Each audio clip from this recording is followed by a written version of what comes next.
Hey, what's up, guys? Today we're going to be talking about multimeters and how they would be used within your studio. Quite useful. There's 1.5 million ways you can use this. There's also 1.5 million ways you can blow up your hand. So don't stick this into the wall without your parents' permission. But we're going to be doing some, light stuff that is fairly safe as long as we're responsible, and we're going to be testing things. So why would you want a multimeter for your studio stuff? Okay, well, if you have a studio, you're dealing with a lot of wires, and a multimeter like this has something called a continuity test. So what does continuity test means? It's like, okay, well, if the circuit is complete, maybe you can hear this, maybe you can't, but it'll beep. Right? It'll do that, and it's kind of scratchy, but it works. So why would you want that?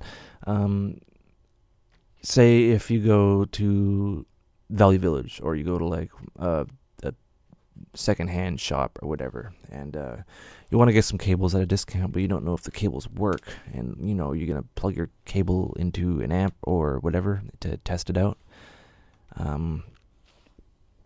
Generally, you'll bring one of these, and it's super useful. This little guy right here. Usually, you'll just doesn't matter which hand. We're doing a continuity test, so that works. This is a RCA to mono 1/4 inch, and after moving it around and stuff, I've had this for a couple years. I bought two because I don't know why. I think it was for like my amalgamation of a setup. One stopped working, and I couldn't troubleshoot. I thought I wasn't getting sound, but I didn't think to test the continuity. So, hooray, that works. So say if you went to a bargain bin in like Valley Village or whatever, or some sort of thrift shop, you can easily test your cables. Here.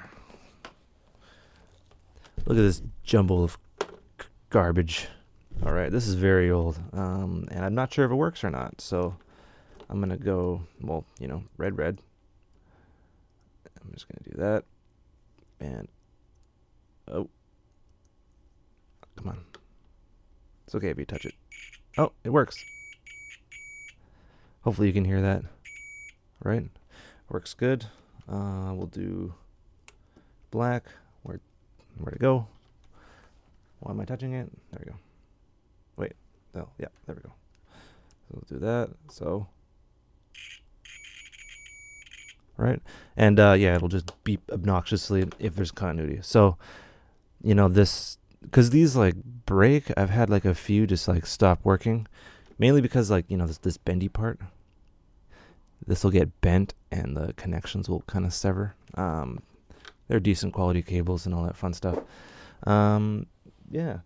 So another thing, and this is the thing that's not exactly, well, it's hard.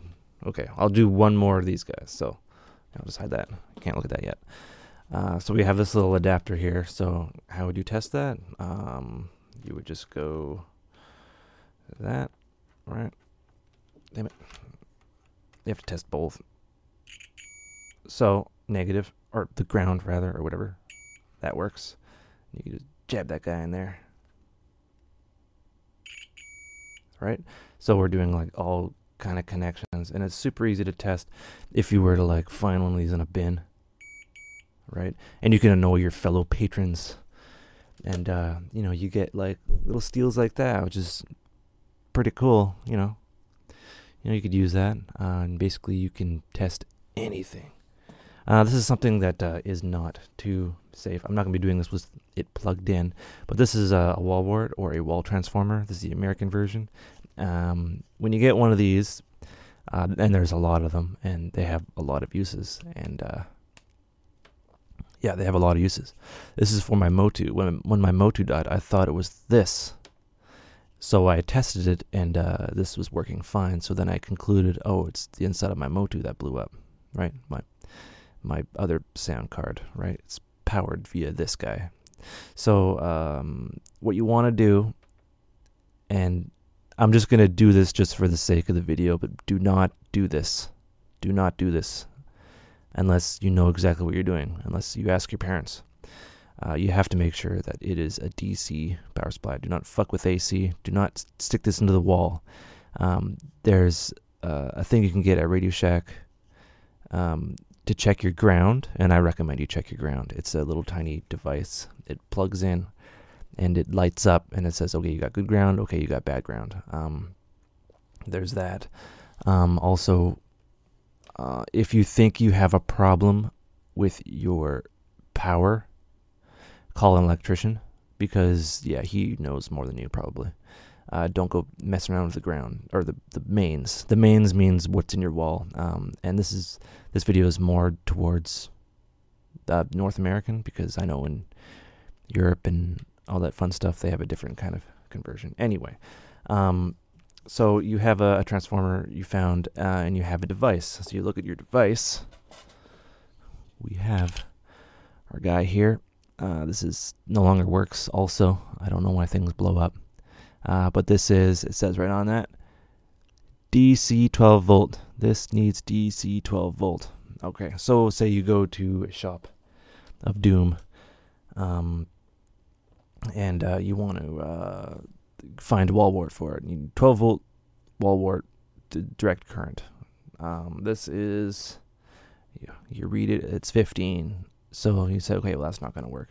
And usually you want to test the transformers that, come from a country that's known for its inconsistent build quality. Yeah. So you'll want to test this guy. This is relatively safe. So you'll plug it, well, you won't plug it in. You'll plug it into a power bar, right? So you can easily turn it on and off, right? You don't want to plug this right into the wall. And keep in mind, this is DC, and DC blows elephants up. So what you want to do is you want to kind of have, well, you wouldn't use that actually. There's 1,000 YouTube videos on this. Red goes in the middle, like so. You'd want to tape this down. Red goes in middle. Black goes on outside. And then you have your reading on, and you can test things. Because usually there's a bench testing at spots like this. But for general continuity tests and all that fun stuff, say if you have like a jumble of wires going from one end of your studio to another, you can, kind of elongate these and connect it to one end, and then try to find out which cable is which cable is left or right. So say, for example, like if I have these two kind of guys here, see, right. If I have one and I just plug them in and I run them through like whatever, and I'm like, oh shit, which one's left and which one's right? I can easily find that out by just doing a simple continuity test, and you can test everything, and it's super fun. I tested my motherboard, and USB, the header of my USB on my computer has a lower voltage than the main, like on the upper motherboard type. So, I decided to plug in my power intensive USB devices on that top row, like my microphone and my audio interface. That they're all bus powered for fun stuff. All right, I've talked enough. Hope you learn stuff, and safe travels. You can find, if you're just doing a simple continuity test, you can get just a cheapy USB, or not USB, a cheapy eBay one, just one that just beeps. Just look for continuity test, and yeah, and you can also get fun stuff where it like test batteries and shit like that, which is totally awesome, and that's good. Just don't stick it in the wall. Don't be an idiot. All right, have a good one. Take care, and yeah, have a good one.